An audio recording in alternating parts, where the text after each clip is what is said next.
The ground beneath Bihar is speaking, and it's telling us a story that was buried, literally and figuratively, for centuries. In recent weeks, archaeologists have unearthed a treasure trove of ancient statues across multiple districts of Bihar. We're talking about 1,500-year-old Ganesha deities, Buddha deities dating back to 1,200 to 2,000 years, Vishnu and Surya murtis from the 8th to 10th century Pala period, Jain Tirthankara sculptures over a millennium old. These aren't just artifacts, they are testimonies. Testimonies of a civilization that was systematically erased, yet refuses to be forgotten. Tonight, we dig deeper, not just into the soil of. Let's start with what's been found. In Jamui district near the Nagarjuni hills, an area with 1,800-year-old caves, a stunning 1,500-year-old Ganesha deity was discovered. It dates back to the 6th century, the post-Gupta period. What makes the discovery extraordinary?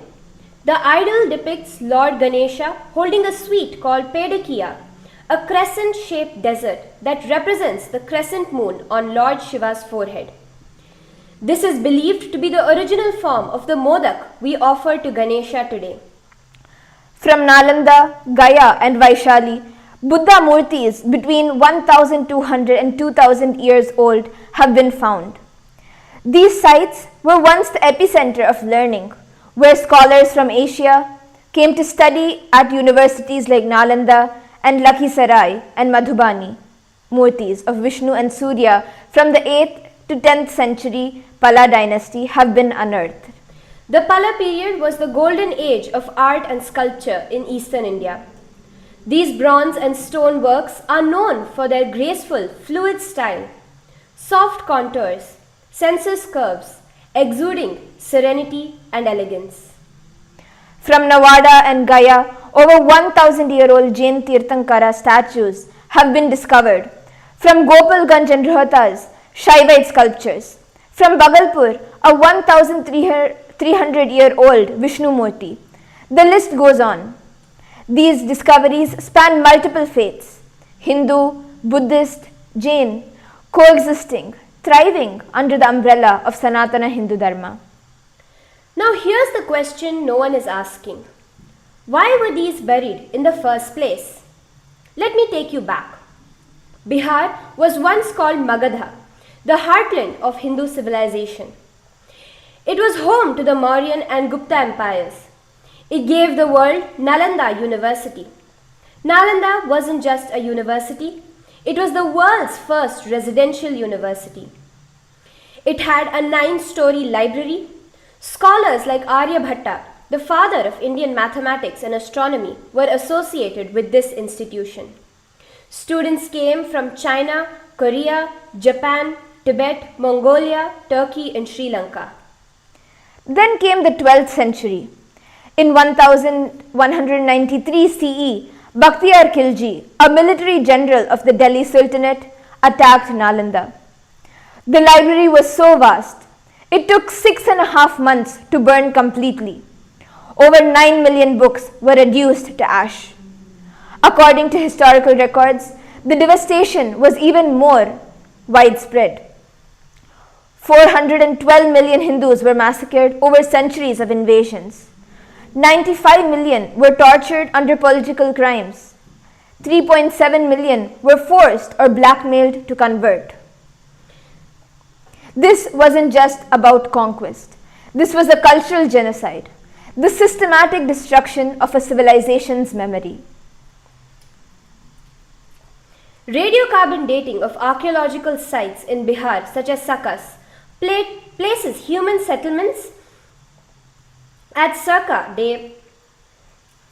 1800 to 1100 BCE, as confirmed by a 2024 study published in the journal Radiocarbon by Cambridge University Press. The ceramic and lithic chronologies confirm the continuity of Vedic culture.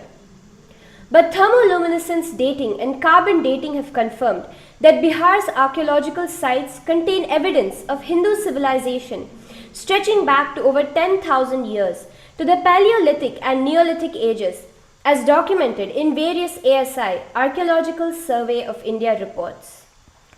The Pala dynasty sculptures, now being unearthed, are recognized globally for their artistic sophistication. The Pala school of art influenced Tibetan, Burmese, and Indonesian temple traditions. These aren't myths, these are peer-reviewed, scientifically dated facts. So why does this matter? Because history is not neutral. Whoever controls the narrative controls the future. For centuries, the narrative was Hindu civilization was backward, superstitious, oppressive. The invaders were reformers. But every deity, every idol that emerges from this soil of Bihar challenges that lie. These murtis tell us we were scientists, we were artists, we were philosophers. We built universities when most of the world was illiterate. We had a tradition of temple culture, not just for prayer, but for education, healthcare, performing arts, and governance.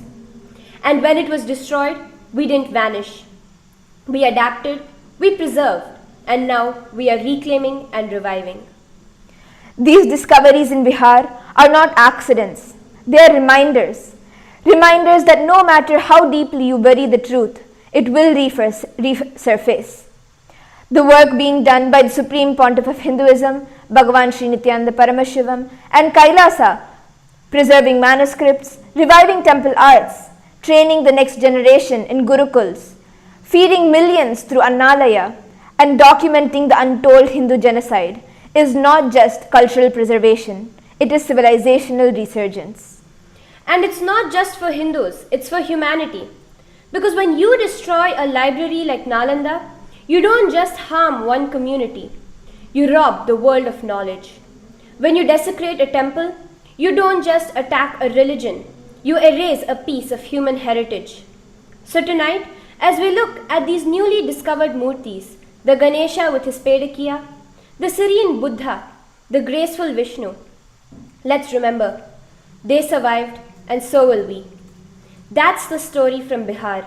That's the story of Sanatana Hindu Dharma. We'll see you next time.